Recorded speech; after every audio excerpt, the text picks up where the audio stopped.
Hello, and welcome back to a very special edition of Scrollies. That's right, everybody. We're talking about drugs and not taking them and high school, dramatic, and we even have a special guest. No, just kidding. We're not going to do that. But hey, Squat, maybe we should do that sometime. I'm just saying no, Ratnado.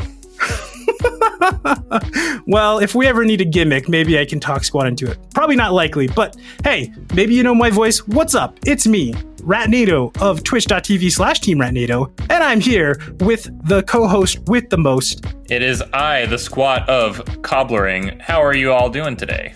They're hoping for a little more cobblering and a little less squatting. I can't help it. I'll try. I'll try to do better. We got that delicious sip on there, and actually maybe we're gonna leave those because we're doing something kind of fun. We have a cider. I got myself a nice little Kolschir, and the whole reason we're doing this is our very special guest who I was just talking about. You should all know her. If you don't, go check her out on her Twitch stream. Super fun, super great. 2 cats that she's got. You got to watch them in the cam. We're talking about our friend AbbyArtFox. Hello. Should I start with a big bapanada? Bapanada. Yes! Bapanada.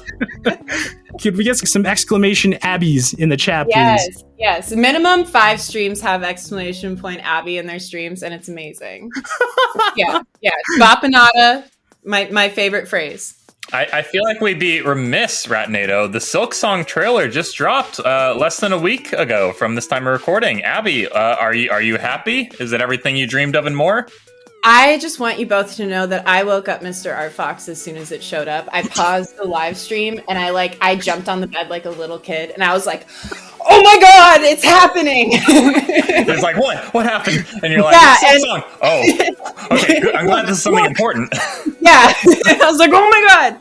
And I have to preface that I'm not great at video game vocabulary.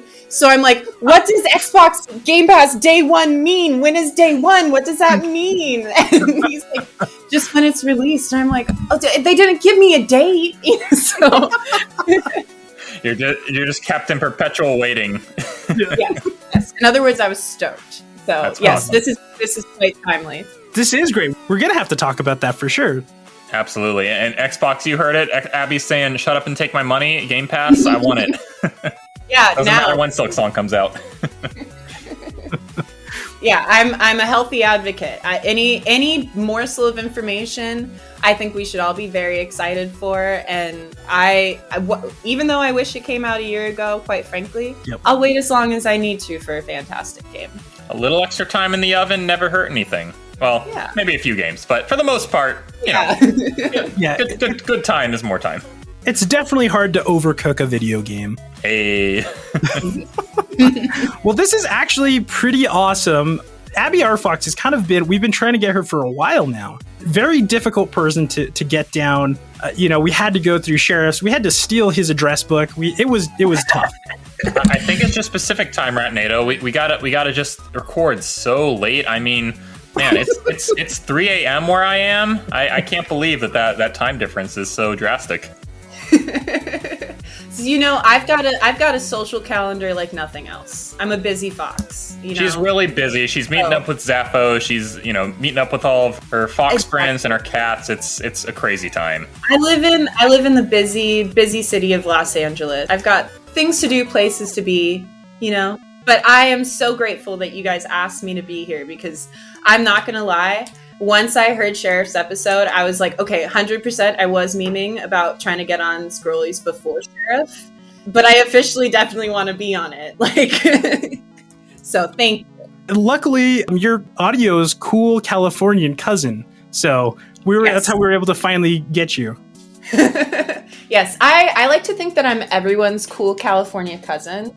Yes. So if you guys need a place to stay in California, I've got the weed, I've got the couch, I've got the car, just let me know. I'm everyone's cool California cousin. Yeah, there you go. Now I can say that. I couldn't say that before. Oh, really? Abby's our California cousin, and Ultrajonic is is Ratnado's good twin in California. Yeah, he's my twin. Oh, okay. I'm good with that. I like it. But I was going to say, yeah, we were. There was a whole thing. Speaking of Sheriff, when you first said that, you were like, oh, I'm actually the guest Sheriff. I was like, we should actually do something. I think the meme the joke you made was that, oh, I went on to Scrollies and I was talking about cute animals in video games. And I was like, Squat, you know what we should do? We should have like an AbbyArtFox section if like breaking news, cute animal spotted. NATO, was it cute animals or was it a specific cute canine? Oh, what? Oh, that's right. True to her name, AbbyArtFox. We were going to talk cute foxes. Yeah, exactly. I'm 100% down. 100% down. I'm not well versed with video games that are coming out lately. I can't deny, but I am 100% here for any sort of Fox content. Amazing. Yeah. Look out in the next episodes, everybody. Abby's the cute fox corner announcement. We're gonna have to make a whole jingle and everything. Yes, I'm ready. I am here for a deep dive. This is gonna be a new hobby of mine. Oh my goodness. Abby, great to have you here. We would be remiss if we didn't jump into the topic a little bit, but first we have one little question for you, Squat Cobbler. AbbyArtFox. Today's topic has to do with video game art styles. So, our icebreaker question is, what was the first game that visually wowed you? Ooh. Oh, that's such a good question. Okay, so I'll have to say PlayStation 1 Tarzan. PlayStation 1 Tarzan. Wow. All right. PlayStation 1 Tarzan. And I will also pick like a more recent version of a video game that piques my interest, which is obviously I'm going to say Hollow Knight. But I think that you can kind of equate the two. I see some similarities in the styles. So I really enjoyed watching my brothers play Tarzan because I was not allowed to touch the PlayStation. So, but that was the first video game that I ever watched all the way through. I watched my brothers play it, and it was so much fun to watch. And I was just on the edge of my seat the whole time watching them play it. So that was the first ever game that just absolutely drew me in. I am not familiar with PS1 Tarzan. Is that pixel style? Is it 3D? It's like a side scroller. I'm, like I said, not great at video game vocabulary, so Gotcha. What else would be similar? I don't know. I can only think of Tarzan.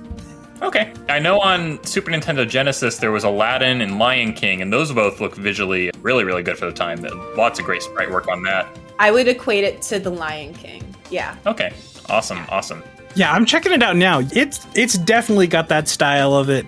And that got you probably the deep greens and the browns. Your art eye was already picking that stuff up, eh? Exactly. Yeah. I really love, I think that video games that are really successful with art style really focus on color. So like you said, all of the greens and the browns, those are colors that work really well together. And we can get into contrasting colors if you would like. But that is like a huge aspect of color and video games that makes all of the games just really successful. Is just the color theory and stuff. So perfect. Yeah. I was told there was homework done for this, so I'm really excited. Squat Cobbler, I mean, maybe you and I should also answer briefly just to, get on the same page, expose our vulnerabilities, I guess. What was your first wow moment in a video game, Squat Cobbler? So I have a very interesting history with video game and graphics, given that I was kind of behind the curve for most of my childhood playing games. I had an N64 when the GameCube was out, so I was used to the low poly, pointy models when all my friends were playing on their sleek and smooth PS2s and GameCubes and original Xboxes. And then my next console was the Wii, definitely not the powerhouse of that generation. So I was getting the watered down, visually ported games of the time. But then on Wii U, one of the first games that I got was Batman Arkham City, which one of the better looking versions of that. I'd say it's definitely comparable with the PS3 and Xbox 360 versions. And I just remember I was so blown away by how crisp everything was looking in HD. I would go into first person mode and just look at the textures on the ground and and marvel at how this DC game had its graphics so sharp, and that's just because I was so behind the times. But that was it. Batman Arkham City. I still think it looks pretty good today. It's got a pretty great art style, given that it's not super photorealistic, but it's also it looks pretty good. It looks pretty good. Yeah. Could be better if they got the Abbey art style on it, but they probably didn't know at the time, right? Yeah, I wasn't available at the time. You couldn't afford me, Warner Brothers. Yeah, I was 7 and definitely out of your price range. Awesome. Yeah, Arkham City still holds up. I remember I played it on PS5 last year. I got like a good third of the way through it, and everyone was like, this version doesn't hold up. And in my mind, like, it looked as good as it did on PS3 back in 2012, 2011? 2011. Yeah, the Return to Arkham remake, remasters, depending on what word you want to use. It's a bit controversial, but that's the version that's compatible with the PS4, PS5, and I haven't played that one, but I imagine it plays as well as you could hope for. For sure. Nice. Ratnado, how about yourself? Ooh, mine is pretty easy, and I got to relive that moment through the dispassionate eyes of Mooncat Gab recently when she played Final Fantasy VI Advance on her stream, and she was like, what is this? I just want to get to the game. Let's play. And I'm like, you don't understand! In 1994, this was incredible! There's so much reading! But it used like all of the modes, like probably a lot of mode 7, mode whatever, to just show like this beautiful moment of a snow covered background and with some text, very cinematic. And at the time I was used to normal 16-bit stuff, and I was just like, wow, this pixel art is absolutely gorgeous, and it looks like a movie. So that's definitely mine. Very nice, very nice. I have to say, number game mechanics aside, it is the most cinematic Super Nintendo game I have ever played, and look forward to perhaps getting further along into it soon enough. One day. One day in the distant future of Yeehaw times. Yeah, exactly. You got a lot of other important stuff to do first. But before we get to that, before you're able to get that, we've got some important stuff to do. Our topic today, specifically picked because we have an expert here to talk about it. Art styles in video games. I think this has become super important in the last decade, especially with the rise of indie games. Making a AAA game that has just the most beautiful stuff is amazing. Not everybody has the ability to make such things. And so you can do a lot of stuff for a lot cheaper that is just as visually interesting, just as memorable, and also creates a new, unique experience that has been made yet. Abby, what do you know? What do you have to tell us and teach the audience, teach the class about video game art styles? Well, I'm so glad you asked. Like you said, I did take some notes. What I was trying to think about was how the video games that I really enjoy playing and the games that strike me with like a visual style, what they all have in common.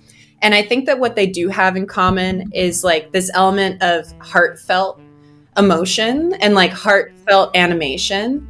It's stuff that makes you feel good. And like when I think about playing Hollow Knight, I have sunk in 852 hours into Hollow Knight. And it's literally just because I didn't know the map in the beginning and I couldn't figure it out. And I had to spend so much time trying to figure it out and learning the controls. But all of the animation aspects in the game made that so enjoyable because it was so interesting throughout each frame.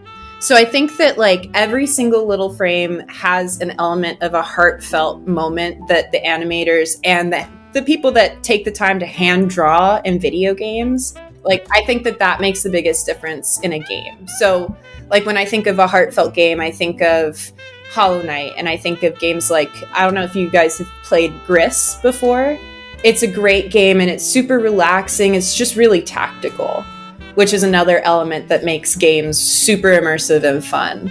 But have you guys had, like, games like that have just, like, warmed your heart and like all of the animation is just super heartfelt and you can tell that the developers have spent like all of that time on it? For sure. I think one of the first ones that comes to mind to me is like Wind Waker. Legend of Zelda Wind Waker, Yeah. cell shading at the time. I mean, Abby, I mean, you were probably a little bit younger at the time. And when that game came out, though, you see it in the HD. I think when it first came out, people were very wary of it. There were a lot of people who were like, this is too cutesy. Mm-hmm. People were not happy Really? with that art style decision at the time, yeah, because there was a tech demo for the GameCube Space World earlier that year, or the year before, perhaps. Mm-hmm. Showed a more realistic model of Link fighting Ganondorf, a la Ocarina of Time.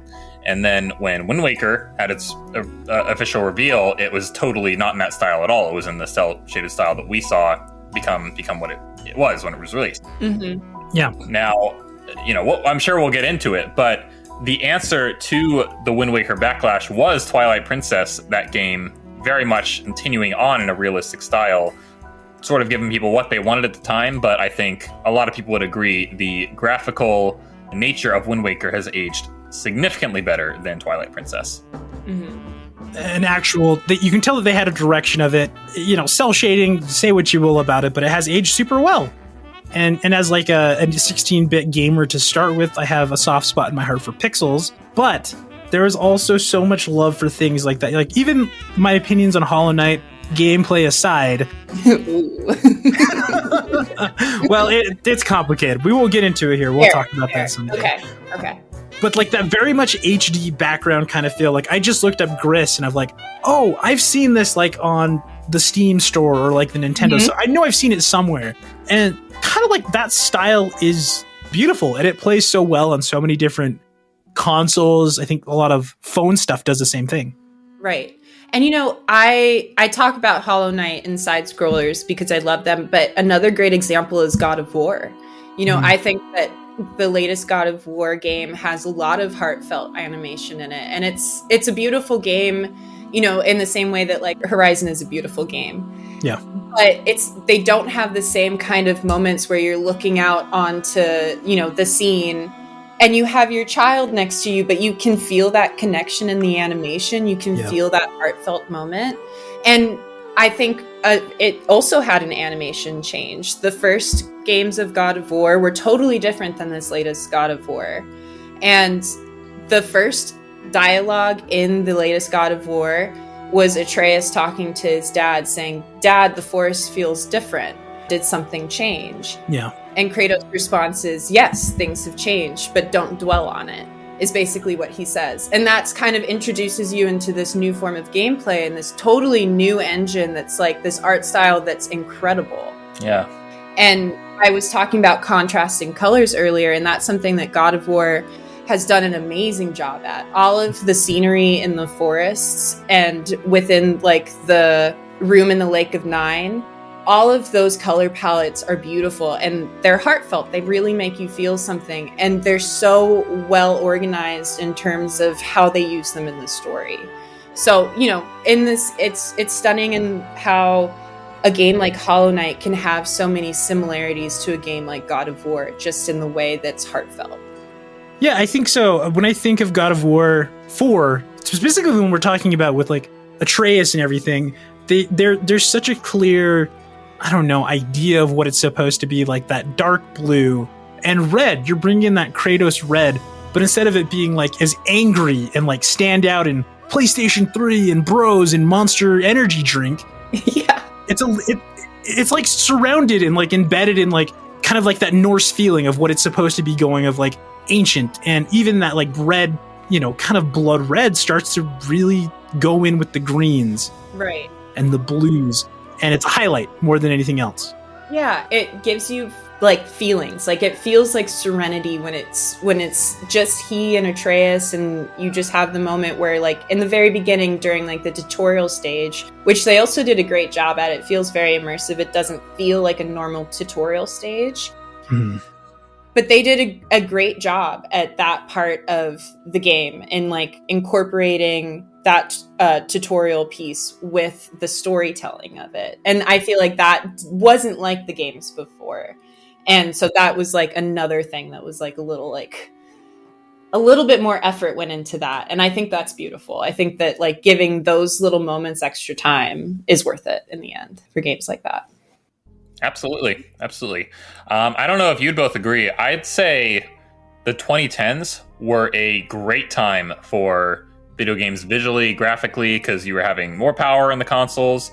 The PC gaming player base was huge. And I think, honestly, players were maturing a lot in terms of they didn't need things to be photorealistic, high-res graphics in every sense, looks just like real life. Because I feel like in the 2000s, that was very much the attitude of, we have to make these cutesy cartoon characters like out to be realistic and brown and gray, and the worlds are just ugly. And a lot of those games look bad now. Not only in terms of graphics, but in terms of just visually, they're unappealing. But with the rise of indies, with the rise of these studios that were really pushing just colorful, vibrant graphics, huge worlds with varied areas, I think just significantly better than what we've had before. And I only see that continuing to play out in the future. And, I think that color palettes are just getting better in video games. And what was another game? Hades on Switch is also an amazing game, like stylistically. That I feel like really should change the game. I really hope that video games start to come out that resemble that kind of, element, that caliber of voice acting and that caliber of, just gameplay. I didn't even play it myself. I watched Mr. ArtFox play it, and it was so much fun to watch and listen to. I think for sure, because when I think about the 2010s, like you're both talking about, like there were so many like kind of art projects. I mean, the decade started with things like Journey, even The Last of Us to a degree. It was a horror game. You can say it's a horror game because it got zombies and it's survival or whatever. But then you think about like any of the levels and it's just like things are punctuated with like just these bright greens, and it's kind of like, I don't know, maybe a little oversaturated type of like nostalgic post-apocalyptic feeling, but it's beautiful in and of itself. And it makes, spoiler alert, the ending when you get to that spot where there's some animals and some green just makes that type of thing just pop that much more. Yeah. Or Horizon Zero Dawn, where, like you were saying, just this focus on just like deep, lush colors, textures as well. Not just, well, look how many colors we can squeeze in here, but like we've got snow, we've got these realistic looking trees and things like that. Yeah, for sure. Even a game like Red Dead Redemption 2, compared to the first one, all took place in the desert and plains, a very typical Old West setting. But then the world expanded to include mountains, to include rivers, valleys. You just get all this terrain and just magnificent landscape, all these colors. You can just people have submitted screenshots from that game to their local news stations for their out and about, like in nature, and it actually ended up on the news as like, oh look, this is just like I took this picture at this overlook, but it's like from this game. See, usually if I'm playing Red Dead, I'm like trampling people in Saint Denis. I'm like, I'm constantly wanted. Dead or alive. The beauty of the nature contrasted by the horrible actions of your character. Yeah, I'll go after an alligator for fun. Like, I just kind of rampage in an open world game. I can't not. That's how I end up spending 800 hours in a game. Just like do what I want. If you see Cowgirl Abby coming at you, you better run, because you don't know what she's gonna do. Yeah. Yeehaw. Yeehaw. I'd probably say Bapanada. Bapanada. Bapanada. That's what she does before she lassos you and drags you around. That's amazing. I have a question, and you don't have to answer it right now. You can take a minute to think about it. It's kind of related to like, what are your favorites? And it's a question that I like asked to Squat sometimes too. Is like, if you could make like your own type of video game, if you could choose what it would be like, what the art style would be, what it would be about, what do you think you'd do? Oh, I would 100% make a game like Portal. I would make a puzzle game. Maybe Kaizo. Maybe I would make a Kaizo hack. If I don't think it would be respectful as someone who cannot for the life of me play Kaizo to make a Kaizo hack. But if I could, I would love to make a Kaizo hack. I love puzzles in a game, so I think that that's probably the category of gameplay I would play. And I would really enjoy like making different rooms and, kind of making an escape room theme, I think. Because it doesn't need to make sense. Every room can be entirely different. So I could do absolutely anything I wanted. Absolutely. I think puzzle games hold up great. Yeah. You go back and play, it's all logic, it's all figuring out your environment. So puzzles from Ocarina of Time, from Portal, from Tetris, those are still very much in play today, and people are still figuring them out. Yeah, I also really like the 2-player element too to Portal. I recently played It Takes Two with Mr. ArtFox, and that was such a fun game. There definitely needs to be more 2-player games. Yeah, that game is really cool. I only played it a little bit, but man, I love that. It was so cool. I like the movement in it. I'll play it with you, Team Ratnado. I'll play It Takes Two with you. I was about to say, I only played it once with my brother because I don't have anyone else to play with. It Takes Two co-op coming your way soon. You heard it here first on the Scrollies podcast. Team Ratnado, AbbyArtFox. Get hype, everyone. Oh, man. Yeah, no, that's really good. And I think that if you need somebody to test play your Kaizo, we can get Code Synth. Shout out Code 100%, Synth. 100%. Absolutely. Shout out the whole synthetic saloon, of which Abby is very much a very prominent member of. Yes, I love this awesome. The good old synthetic saloon. I think that one thing that I hope to see more of in a lot of video games is just like interesting textures, interesting art styles overall. Like, for example, what is it? Bendy and the Ink Machine. I don't know if either of you have ever seen that. I haven't. Yeah, I remember that. It's like kind of like a old cartoon style, but it's like a horror game, right? Mm-hmm. Ooh. Okay. Yeah, it's kind of like early Disney, I guess, like, you know, Mickey Mouse style, black and white ink. So it's like Cuphead, kind of? It's like, yeah, Cuphead mixed with Felix the Cat, and it's 3D, from what I remember. Okay. Very cool. And I don't know the name of it, but I thought that was such a cool idea. Number one, I'm not like a huge horror game guy. I don't get a lot out of it, but I tried it specifically, number one, because Scorpion wanted me to play it. And second, Ram Goat. And second, because it was just like this really unique idea, like completely stylized the whole game over in a specific black and white cardboard. I don't know, even a little bit of like ink and old type paper. You know what I'm talking about? Mm-hmm. And that was super fun to get into. And I love when a game just can do something that looks good, but is also interesting. And it seems like so many developers do that type of thing, not only because it's their artistic vision, but it can make up in a lot of ways for that huge budget that they don't have. Right. Well, and I think about Team Cherry with their limitations because it's two devs, you know, that are working on the project, and you know they have a lot of voice actors, and I think at this point the team is probably expanded. But you know, I think about like how small their team is, and they came out at one point saying that they just keep up coming up with characters, like they keep up coming up with characters to put in this game, and I'm like, hey, how about we save some for a third? Yeah. How about we just, at some point, call it? And like... Don't blow all your good ideas on the next one. Yeah, but save some. How about that? Just, I'll take what you got. It'll come out sooner, too. yeah, right in the vein. Like, just give me absolutely whatever you've got. Yeah. You bring up an interesting point. A lot of these indie games that are really just pushing these really unique styles are usually done by just 1, 2, or a handful of people. I know Shovel Knight was developed by a really small team. Stardew Valley, a pixel art game, much to Mooncat Gab's chagrin. Sorry, Mooncat Gab. But Abby likes it, so it balances everything out. Yeah. I love Stardew. Stardew Valley's at a net loss right now. Net zero loss.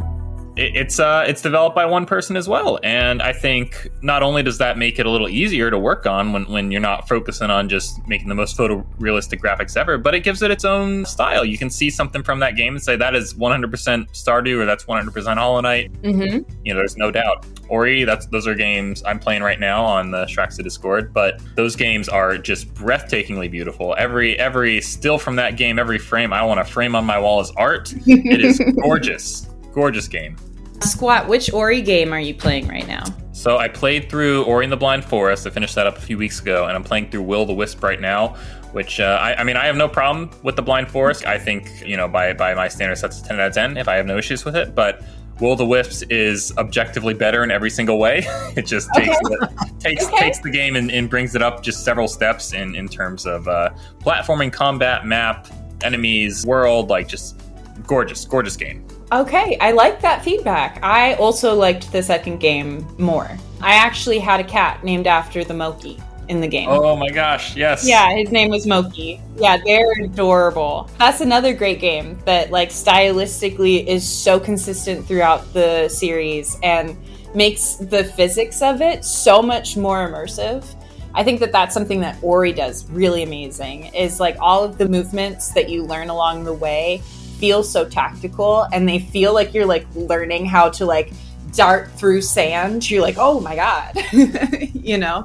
Absolutely. It's just so effective. So, Abby, a lot of different video games. If you had to find something or suggest to somebody who's trying to become a little bit more of an art connoisseur in video games, what kind of suggestions do you have? What do you think people should look for, or what kind of terms should they look up? Ooh, I would probably stick with something side scroller, you know, especially if you're starting to learn video games. I think that that's a great way to get familiar. We need to learn the keyboard as we grow up to be able to type. I think that hand memory with the controller is something that, you know, if you have access to video games while you're growing up, is something that you developed really quickly and you have forever. But as an adult trying to dip your foot into video games, which is kind of what my experience was, you really have to practice. Yeah. And then, you know, you play Nintendo for a couple hours and you want to switch over to Xbox, and it's totally different. And yeah, ESA and ASB and X is always constant. Yeah. X is on every controller in a different spot. So I would say that. And I would say Gris is a great place to start. If you really love the style of video games and you're trying to figure out what kind of movements and games you really like, I think that Gris provides like a lot of opportunity to figure out what kind of platforming you enjoy. I wouldn't recommend dipping in with Kaizo. You know, that's basically the opposite of what I would recommend. And I would put Gris at the opposite end of Kaizo. Gris, a game that, like you were talking about earlier, has insane, I guess, it has a very clear art style, insane contrast. Yes. It looks like a watercolor painting. And there is like actual watercolor scanned into there. And through Unity, you can use the 3D elements in Unity to create, you can basically layer hand-drawn frames with digital aspects in there. So there are actual watercolor paintings in that game that are stunning. Wow. And they're like water blotches that you can see. And as a watercolor artist myself, like it makes me feel good, you know, and maybe that's why I recommend it. Yeah. But it's just such a great way to experience art and a video game at the same time. Would you say that's maybe your favorite game or one of your favorite games? I would put it at one of my favorite games, for sure. I would still put Hollow Knight and God of War top 2. Yeah, no doubt. Very much part of your brand. Yes, it's my personality. You can say it. I've made it my personality. At one point, I was like making a joke about how Undertale nerds are like really funny. You know, like they're just funny. And then I realized like I'm a total hypocrite because I'm a Hollow Knight nerd. And I'm like, I should really stop talking shit. So I apologize to the Undertale community. You're still all just a little weird, but so are we Hollow Knight people. So see, I feel like a normie, and I was just about to bring up Undertale as well. Thank goodness I didn't. Okay. Sorry. Well, Abby, is there anything else you wanted to tell the people? Is there anything else people need to know about video game art? Video game art. I just really hope that if you listen to anything that we say, that you just take a couple extra moments while you're playing your next video game and think about it. And think about the time that's gone into every single little frame.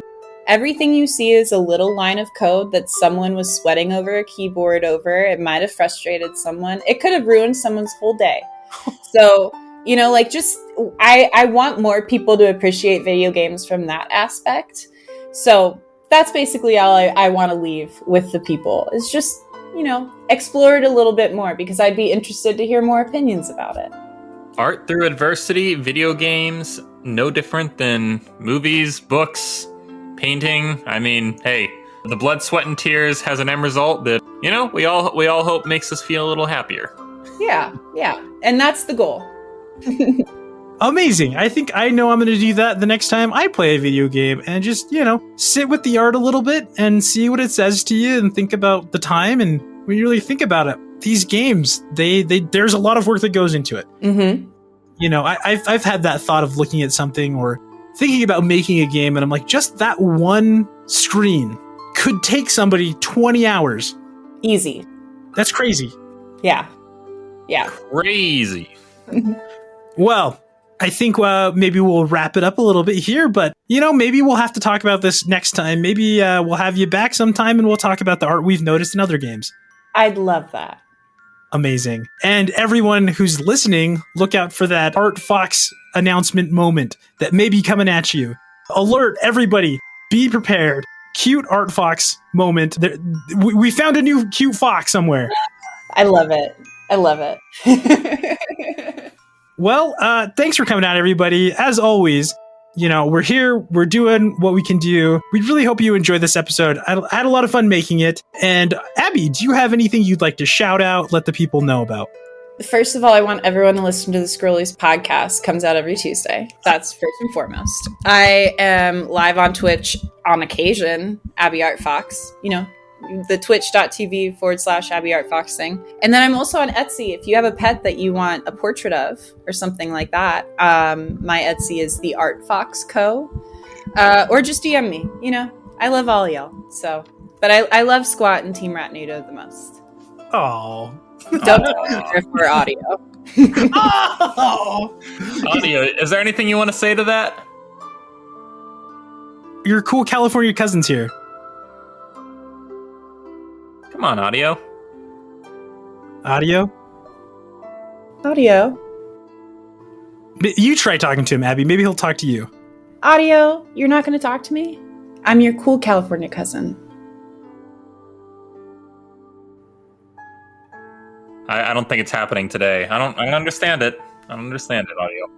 This time he pulled his hoodie over his head and pulled the drawstrings tight. He's really bashful and shy. We can see his nose poking out. It's kind of adorable. It is kind of cute. You little Bulbasaur.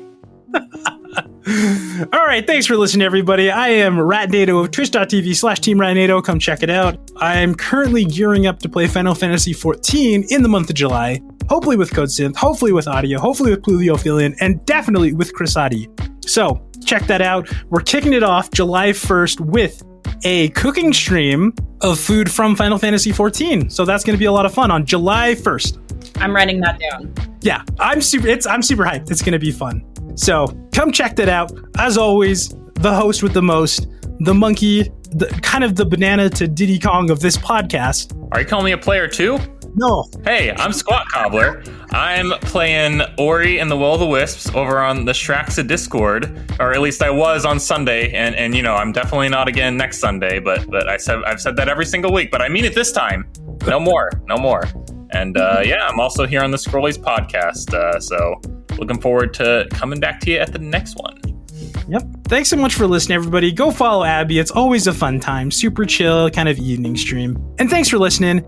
And we'll see you all next time. See ya. Bye. Wait, Abby, you took my thing. Just kidding.